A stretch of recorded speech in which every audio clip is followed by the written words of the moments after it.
Hello my dear friend, this is Shiva Rathore from Nishchal Pari series. My dear bro, आप देख रहे हैं एनपी न्यूज़ निश्चल पैरी में आज हम जिस शख्स से रूबरू करा रहे कई दिनों बाद, ये हैं पूर्व जिला अध्यक्ष समाजवादी पार्टी गोपाल यादव इटावा से। गोपाल जी, आपके चेहरे की मुस्की से ये लगता है कि जो बम्पर ऐतिहासिक चमत्कारी जीत हुई है समाजवादी पार्टी की, इसको लेके आप क्या कहना चाहेंगे? देखिए, जनता ने आशीर्वाद दिया है पूरे देश में और उत्तर प्रदेश में। जिस तरह से लोग परेशान थे, नौजवानों को रोज़गार नहीं मिल रहा है, महंगाई बेतहाशा बढ़ती जा रही है, किसानों को उनकी फसलों का मूल्य नहीं मिल रहा है, एमएसपी नहीं लागू की गई। आप अगर नौजवानों की बात करें तो पुलिस की भर्ती निकल नहीं रही, निकल भी रही तो लीक हो जा रही है। सेना में हर साल बड़े पैमाने पर भर्तियां निकलती थी, वो बंद कर दी गई। अब वो अग्निवीर योजना लागू कर दी गई। अब लड़का 17-18 साल की उम्र में ज्वाइन करेगा, 21-22 साल की उम्र में रिटायर होकर घर आ जाएगा। तो बेरोज़गारी की बातें हैं, तमाम चीज़ें हैं। तो इन सब बातों पे, और व्यापारियों का व्यापार ख़त्म हो गया, तो इन सब बातों पे लोगों ने रोजगार के नाम पे, महंगाई के नाम पे, आरक्षण के नाम पे, संविधान बचाने के लिए। लेकिन पार के लोग तो ये कहते हैं, जो प्रबुद्ध जन तो ये कहते हैं कि पहली बार पीडीए अखिलेश जी ने जो लाए हैं, पिछड़ा दलित अल्पसंख्यक, जो MY फैक्टर से निकल के जो उन्होंने पीडीए फैक्टर पे काम किया, उसकी सफलता है। निश्चित तौर पे जो पीडीए हम लोग पहले भी थे, लेकिन कहते नहीं थे, उसका प्रचार नहीं करते थे। इस बार जो कहा हमने, पीडीए कहा, पिछड़ा दलित अल्पसंख्यक ही नहीं, इसमें आधी आबादी को भी लीजिए, महिलाएं भी थी इसमें। महिलाओं के लिए भी हम लोगों ने बात की। महिलाओं को 8,500 रुपये महीना देने की बात की, सालाना 1 लाख रुपये देने की बात की। तो वो आधी आबादी भी पीडीए में ही थी। और ये बात सही है कि आशीर्वाद दिया हम लोगों को, सभी लोगों ने, समाज के हर वर्ग का आशीर्वाद मिला। इसीलिए आज आप इतनी बड़ी जीत देख पा रहे हैं।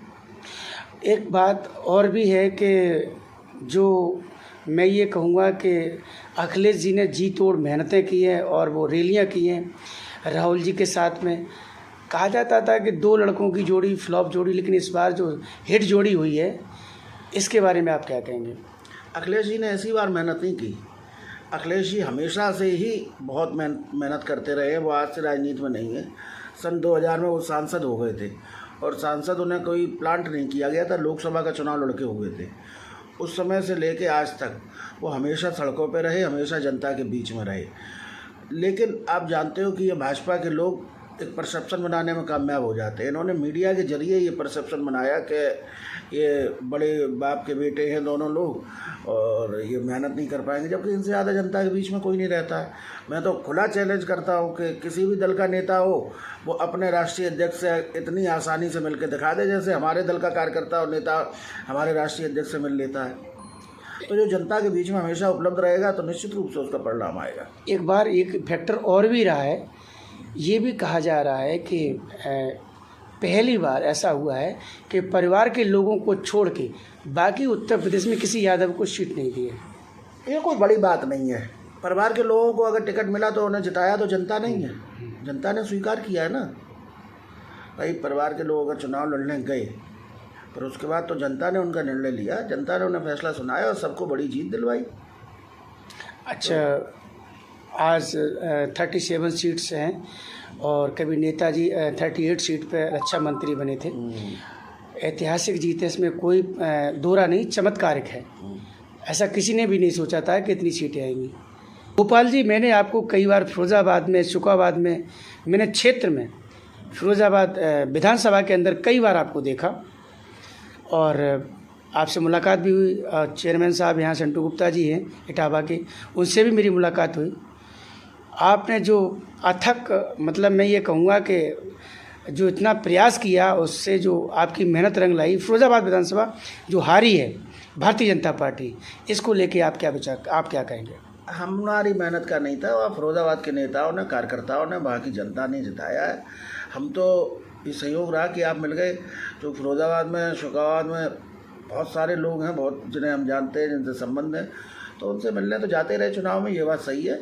लेकिन सारा प्रयास, सारा सब कुछ जो कुछ भी था वहीं के लोगों की वजह से जीते, हमारा उसमें कुछ भी नहीं था। फिर इटावा का जो प्रत्याशी जो हारे हैं यहाँ से, प्रोफेसर कठेरिया जी, काफ़ी राजनीति के अनुभवी और कई बार के वो सांसद भी रहे, तो ऐसे में आपकी क्या स्ट्रेटजी रही है जिससे वो परास्त हुए? हमने कहा कि जैसे हम लोग लगातार लगे रहे, हमने नौजवानों की बात करी, हमने संविधान को बचाने की बात की, हमने आरक्षण की बात की, हमने महंगाई की बात की, और जो मुद्दे, हमने व्यापारियों की बात की, हमने किसानों की बात की, हमने आधी आबादी की महिलाओं की बात की, महिलाओं की सुरक्षा की बात की, महिलाओं को उन्हें पेंशन देने की बात की। तो ये सारे मुद्दे रहे, और ये हम लोग लगातार इन मुद्दों पे आगे भी काम करेंगे। ये कोई ऐसा नहीं है कि हम आज जीत गए तो हम यहाँ रुक जाएंगे, रुकेंगे नहीं। हम आज से ही फिर से आगे चलना शुरू करेंगे, लगातार चलते जाएंगे, और जनता के लिए, जनता के बीच में हमेशा मौजूद रहेंगे, खड़े रहेंगे, जनता के लिए तत्पर रहेंगे। एनपी और रही न्यूज़ बात चैनल उनकी रामशंकर कठेरिया जी की, जी, तो उनसे चूँकि वो आए थे 19 में, तो नए थे, लोग उन्हें जानते नहीं थे, और लहर बन गई थी एक भाजपा की, तो वो उस लहर में जीत गए। लेकिन जब जनता ने उन्हें जान लिया इन 5 साल के कार्यकाल में, तो उनके खुद के कर्म भी उनके लिए काफ़ी थे। एनपी न्यूज़ चैनल के माध्यम से इटावा की देवतुल जनता को, फिरोजाबाद की देवतुल जनता के लिए कोई इम्पोर्टेंट मैसेज देना चाहेंगे?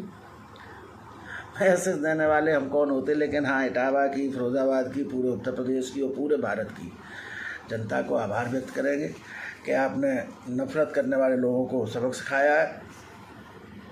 और एक बार फिर से मैं समझता हूँ कि समाज में सौहार्द आएगा, लोग एक दूसरे से प्यार करेंगे, और इस तरह के नफरती लोगों का जो परिणाम होना चाहिए था वो परिणाम दिया गया। सर, आपने बेशकीमती समय में शिव बालाटोर को समय दिया, इसके लिए बहुत बहुत धन्यवाद। जय हिंद।